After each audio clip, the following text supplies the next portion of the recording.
ওই সংখ্যালঘুদেরকে বলতে চাই, সালতানগর কান্দায় যে কয়জন সংখ্যালঘু আছো তোমাদেরকে গিলে খাইতে 1 ঘন্টাও লাগবে না। সেদিনকে দেখলাম, আমার ওই ছেলেটার ফোনে দেখলাম একজন দাঁড়িয়েলা মাওলানা বলতেছে, নগরকান্দা সালথায় যত সংখ্যালঘু আছে 1 ঘন্টায় গিলে খেয়ে ফেলতে পারি। চাচা চান্দা চাচা অত লাফাইও না,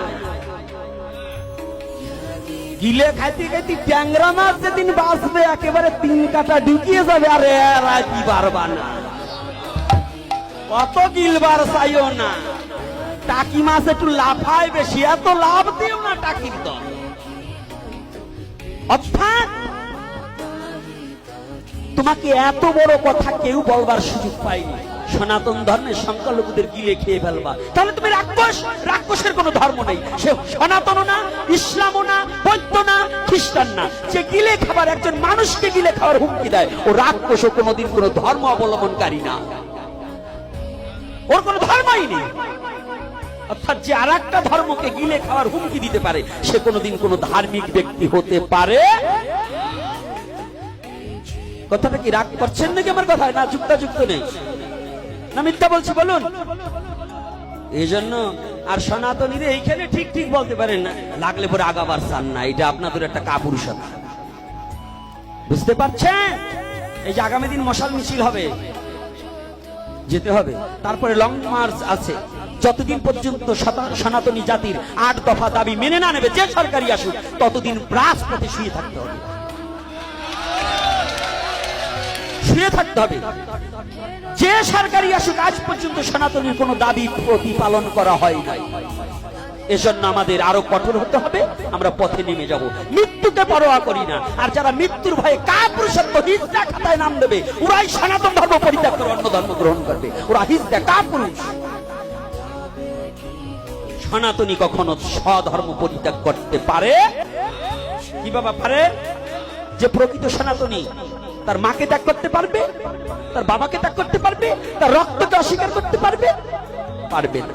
তাহলে আমাদের সেই কংসকেই কৃষ্ণ ভক্ত কোনদিন পরোয়া করেনি, আর এই কংসকেও কখনো কৃষ্ণ ভক্ত কখনো পরোয়া করতে পারবে না, করবেও না। সমস্ত হিন্দু জাতি সেনা প্রধানের কাছে আমরা যেতে বাধ্য থাকবো। সেনা প্রধান যেমন এই বাংলাদেশের ভার গ্রহণ করেছে, আমাদের হিন্দু জাতির ভার গ্রহণ করতে হবে। শুধু আওয়ামী লীগকে হিন্দুরা ভোট দেয়নি, মুসলমানে ভোট দিয়েছিল। তাই যদি মুসলমানের ঘরে না পড়ায়, খালি হিন্দুদের অত্যাচার কথা একজন সমন্বয়ক হিসাবে সে কি করে বলল? সে আওয়ামী লীগের ছাত্রলীগ করতো না? শেখ হাসিনাকে সে সিজদা করেনি, পায়ে হাত দিয়ে সালাম করেনি?